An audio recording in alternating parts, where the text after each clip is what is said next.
पूर्व सैनिक संघर्ष समिति के लिए मैं एक बार जोरदार तालियां चाहूँगा, क्योंकि जो हमने कर्ण नगरी कोटद्वार में अभी जन चेतना यात्रा का आगाज़ किया था, उसमें पूर्व सैनिक संघर्ष समिति ने हमारा बहुत बड़ा साथ दिया और जिसकी वजह से कि वो अभूतपूर्व ऐतिहासिक यात्रा बन पाई। तो मैं चाहूँगा आप इस मांग को पढ़ेंगे भी, समर्थन पत्र को पढ़ेंगे भी और थापा जी को प्रस्तुत भी करेंगे। ये लीजिए। धन्यवाद सर।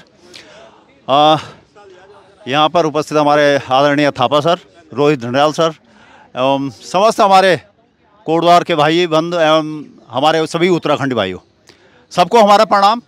हम पूर्व सैनिक संघर्ष समिति कोटद्वार की तरफ से 4 सदस्यीय टीम यहाँ पे 5 सदस्यीय टीम जो है यहाँ पे आ रखी है और अपना पूर्ण समर्थन इस मार्ग के लिए हम अपना थापा जी और रोहित ढंडियाल जी को देना चाहते हैं। हम लोगों ने पहले भी इस मांग को उठाया था और इसके लिए हमने 2 रैलियां की है।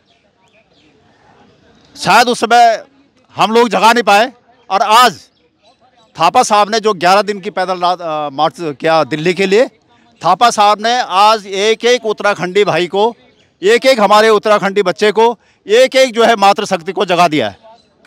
और अब जो है ये मार्ग बन के ही रहेगा और हम अपने जो है जन प्रतिनिधियों से मांग करेंगे कि इसे जल्दी से जल्दी हमारी मांग जो है सुने और हमारी मांगों को पूरा करें। हम सबसे पहले इसी उपलक्ष्य में थापा सर का जो है आभार व्यक्त करना चाहते हैं कि भाई इन्होंने जो है इतनी बड़ी जनचेतना जो है की है कि अब जो है जनता पीछे नहीं हटने वाले है। साथ में सभी भाइयों का आभार।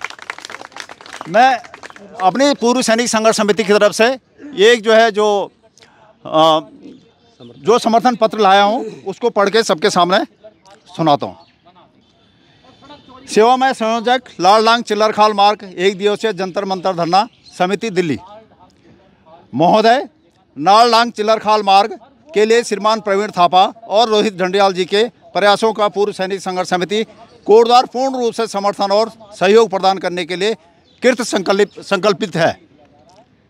इसी कड़ी में समिति के द्वारा 31 अगस्त 2025 को कोटद्वार में अभूतपूर्व रैली के मुख्य प्रतिभागियों में रही है, क्योंकि हमारा मानना है यह रोड उत्तराखंड के दोनों मंडलों को जोड़ने का काम करेगी, जिसके माध्यम से उत्तराखंड को अपना स्टेट हाईवे और यहाँ के अनेक नागरिकों को रोजगार प्राप्त होगा।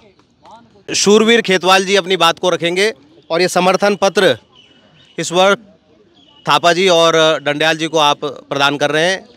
आदरणीय हमारे पूर्व सैनिकगण, और अब मैं खेतवाल जी को आमंत्रित कर रहा हूँ। आप सबको प्रणाम। पूर्व सैनिक संघर्ष समिति कर्ण नगरी की ओर से यहाँ पर उपस्थित सभी साथियों का, सभी अपने भाइयों का हृदय से आभार व्यक्त करना चाहते हैं। और सर्वप्रथम यहाँ पर प्रवीण थापा जी का पूर्व सैनिकों की ओर से बहुत बहुत आभार अभिनंदन हम ज्ञापित करते हैं। और श्रीमान हमारे एडवोकेट रोहित ढंडियाल जी को भी बहुत बहुत आभार व्यक्त करना चाहते हैं कि उनके द्वारा जो ये आवाज़ बुलंद की गई है, अभी तक लोगों को पता नहीं था कि इस रोड का महत्व को लोग जानते नहीं थे, पर जब उन्होंने इस बात को यहाँ दिल्ली से जन जन तक पहुँचाया थापा जी के द्वारा और इन्होंने जो अलग जगाई, इसके लिए मैं उनका विशेष आभार व्यक्त करता हूँ। और मैं आभार व्यक्त करता हूँ कोटद्वार के डू समथिंग सोसाइटी का, जिनके द्वारा कि पूरे क्षेत्र के लोगों को जन जन तक इस रोड का महत्व को बताया गया है। और इस रोड के विषय में जो उन्होंने 31 अगस्त को जो रैली का आयोजन किया, कोटद्वार के तमाम सामाजिक संगठन, तमाम क्षेत्र के लोगों ने इसमें बढ़ चढ़कर भाग लिया। और लालडांग चिल्लरखाल मोटर मार्ग, रामनगर मोटर मार्ग हम सब के लिए कितनी महत्वपूर्ण है, 31 अगस्त को लोगों को मालूम पड़ा। यहाँ पर हमारे बीच में डू समथिंग सोसाइटी के सम्मानित अध्यक्ष मयंक प्रकाश कोठारी जी का मैं विशेष आभार व्यक्त करना चाहता हूं। और यहां पर डू समथिंग सोसाइटी के संरक्षक प्रकाश कोठारी जी का भी हार्दिक अभिनंदन, वंदन और स्वागत करना चाहता हूं। हमारे पूर्व सैनिक संघर्ष समिति के सम्मानित उपाध्यक्ष हैं यहां पर हमारे देवेंद्र रावत जी आ रखे हैं। हमारे यहां पर जो है सुरेंद्र सिंह नेगी साहब आ रखे हैं। हमारे मीडिया प्रभारी प्रकाश रावत जी आ रखे हैं। अपनी जो है क्या कहते हैं कर्तव्य से विमुख हो गए हैं, तो आज जनता यहाँ पर खड़ी है। तो आशा करते हैं कि आवाज़ दूर तक पहुँचेगी, दूर तक पहुँचाइए।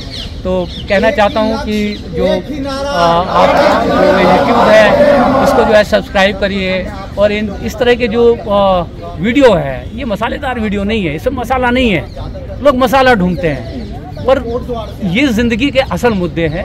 इस तरह के असल मुद्दों को जो लोग भी शूट कर रहे हैं, मैं सबसे ये अनुरोध करता हूँ कि ज़्यादा से ज़्यादा लोगों तक ऐसे वीडियोस को पहुँचाइए और ऐसे चैनल को सब्सक्राइब करिए, उनका जो है उत्साहवर्धन करिए, क्योंकि मेन स्ट्रीम मीडिया नहीं कवर कर रहा, उनके लिए छोटे मुद्दे हैं। आज यदि ऑल्टरनेटिव मीडिया जो मेन स्ट्रीम मीडिया की भूमिका को निभा रहा है, तो इस ऑल्टरनेटिव मीडिया को जो है आपका साथ चाहिए, आपका हाथ चाहिए। आपको बहुत बहुत शुक्रिया। कि लोग जाग चुके हैं, जनता जाग चुकी है। आप हर बार एक ही मुद्दे पर ये बात नहीं कह सकते कि हम अगले 5 सालों में इस काम को कर देंगे। आज थापा जी के थ्रू इस काम को जो एक स्पेशली लॉ मिली है, वो आज तक कभी नहीं मिली थी। हम कोर्टों में बात रखते थे, पर वो लोगों तक नहीं पहुंचती थी, जन चेतना तक कभी नहीं वो बात पहुंच पाई। पर जो आज जन चेता है, वो सिर्फ थापा जी के वजह से चेता है, वरना कोटद्वार के लोग जानते तो थे कि ये मार्ग बनना चाहिए, मगर कोई बाहर नहीं निकलता था। एक थापा जी ही ऐसे हैं जिन्होंने अपने घर के काम को छोड़ के कोटद्वार को प्रायोरिटी देते हुए इस काम को करने के लिए घर से बाहर निकले हैं। हम सब लोग निकले हैं, मगर हम सब लोग उनके बाद हैं। सर्वप्रथम थापा जी निकले हैं, और थापा जी के जितना हम उनकी इस मामले में प्रशंसा कर लें उतना कम है। आज के दिन जब हम लोग दिल्ली में इस बात को जंतर मंतर पे धरना करने की बात को कर रहे थे, तो हमें भी बहुत सारे चैलेंजेस फेस करने हुए, क्योंकि यहाँ पर धरना करना आसान नहीं है। 10 दिन पहले फॉर्मेलिटीज़ पूरी करनी पड़ती है।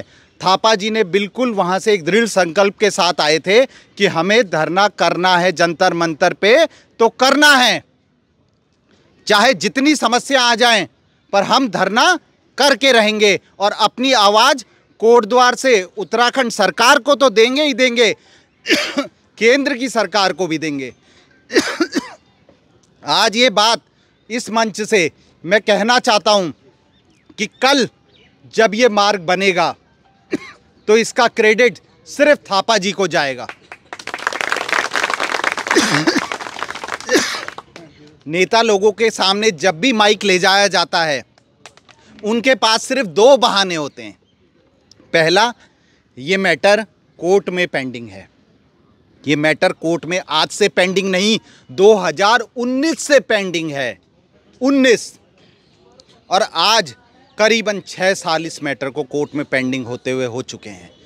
क्या कर रही है हमारी सरकार?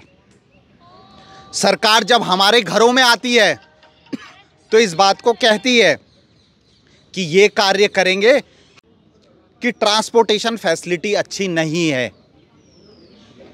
आज के दिन कोटद्वार से दिल्ली के लिए रात्रि बस सेवा नहीं है।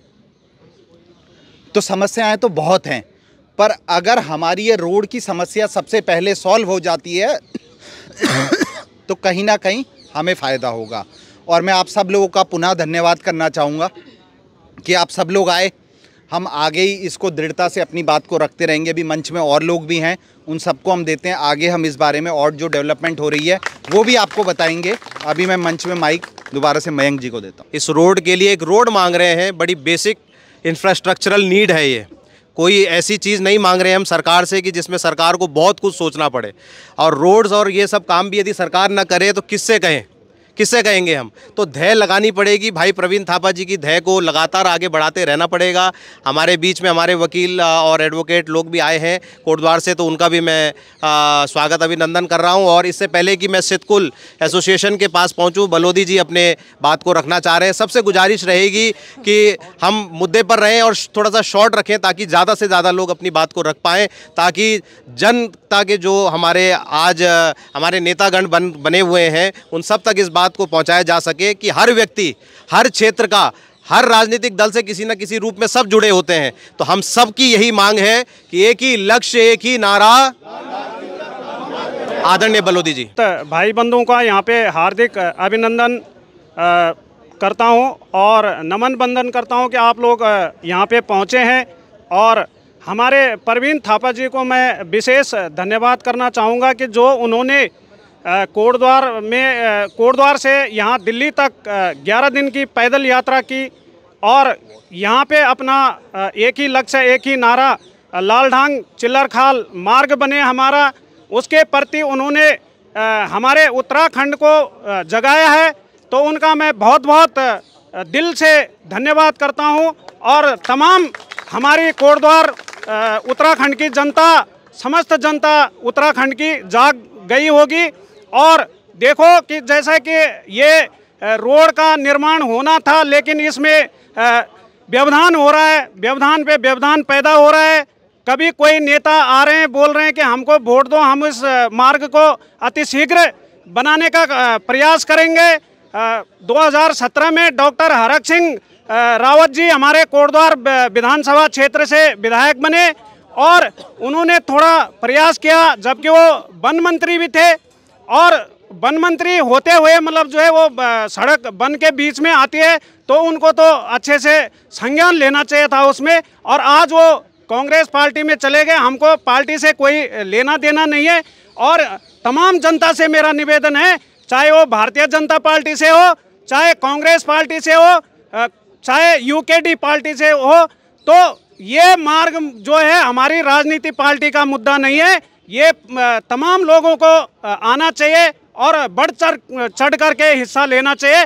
तो मैं ज़्यादा न कहते हुए इन्हीं शब्दों को यहीं पे विराम देता हूं। बहुत बहुत धन्यवाद। और हमारे एडवोकेट ढंडरियाल जी ने जो बात कही कोर्ट के माध्यम से कि कोर्ट में मामले अटके हुए हैं, तो इसमें संज्ञान लेना चाहिए। हमारी जो कोटद्वार की माननीय विधायिका है ऋतु भूषण खंडूड़ी जी, तो उनको भी ये संदेश देना चाहूँगा कि आपने भी यही बोला था कि हम मतलब जो है इस मार्ग को बनाएंगे, लेकिन अब 2027 में विधानसभा के चुनाव होने वाले हैं उत्तराखंड में।